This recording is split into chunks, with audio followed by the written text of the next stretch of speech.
terus investasi. Nah, makanya investasi ini sangat penting juga untuk mengembangkan kekayaan secara cerdas ya Bapak Ibu. Yang pertama itu kita harus pelajari dulu, ya kan Bapak Ibu ya.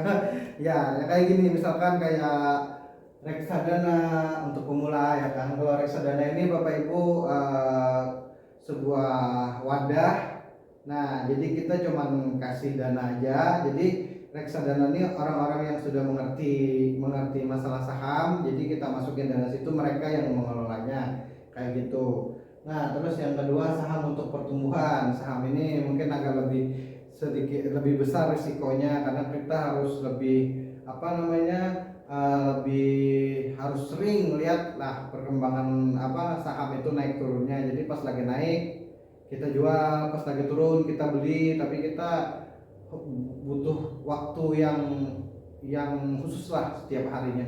Kayak gitu sih agak susah. Paling enak sih ikut reksadana, tapi keuntungannya kan nggak sebesar kalau kita main sendiri. Ya kayak gitu sih Bapak Ibu.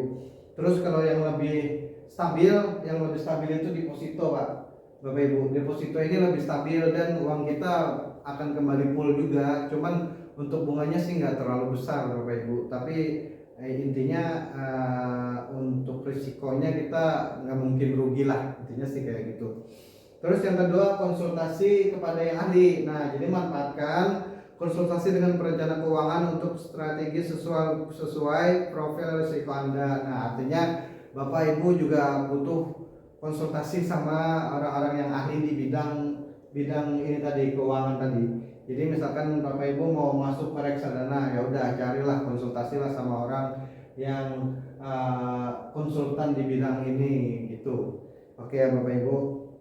Terus yang terakhir, yang ketiga, ini investasi bersifat produktif dan tumbuh mulai dari nominal kecil. Artinya kan tadi misalkan bisanya tahun ini 200.000 ya kan, tahun depan naiklah jadi 300 gitu kan. Nah, artinya jangan langsung langsung 1 juta kah, 2 juta kah. Nah, itu susah juga nantinya gitu ya.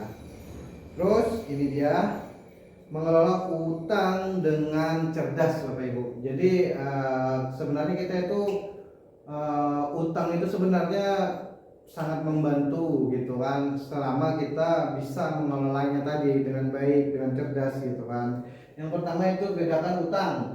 Jadi pahami utang produktif dan utang konsumtif. Nah, jadi kalau yang produktif itu Bapak Ibu, utang produktif itu adalah utang untuk usaha. Jadi dia produktif, dia berputar, dia berproduksi lagi. Akhirnya dari utang itu Bapak buat usaha. Jadi dari usaha itu dia bisa menghasilkan income lagi buat Bapak Ibu. Artinya itu produktif ya Bapak Ibu ya. Beda kalau konsumtif. Kalau konsumtif ini ya tadi kembali lagi, misalkan buat liburan gitu kan, konsumtif untuk kita sendiri aja menikmatinya kayak gitu.